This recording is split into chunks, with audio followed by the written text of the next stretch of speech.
வணக்கம் ஃப்ரெண்ட்ஸ். இன்று நடந்த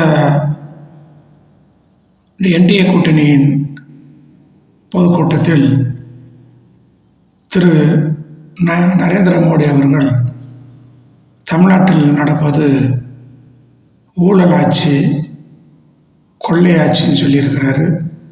இந்த தமிழ்நாட்டுக்கு டபுள் இன்ஜின் சர்க்கார் தான் தேவை, திமுக அரசு வீட்டுக்கு அனுப்பணும்னு சொல்லியிருக்கிறாரு. இதெல்லாம் தமிழ்நாட்டு மக்கள் இதெல்லாம் பார்க்குற போது மோடியையும் இந்த என்டிஏ கூட்டணியில் சேர்ந்துருக்கிற அந்த கூட்டணி கட்சிகளையும் பார்த்து தலையில் அடிக்காத வரையாக சிரிக்கிறாங்க பார்த்துக்கிட்டு.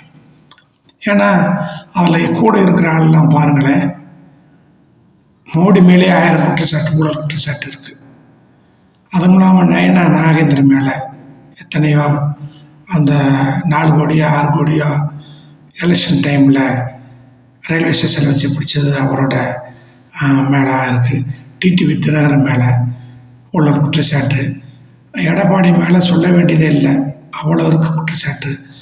அன்புமணி மேலே அவர் மருத்துவ இதில் கல்லூரி அமைக்கிறதுக்கு லஞ்சம் வாங்கிட்டு தான் கொடுத்தாருன்னு சொல்லி அவர் மேலே இருக்குது.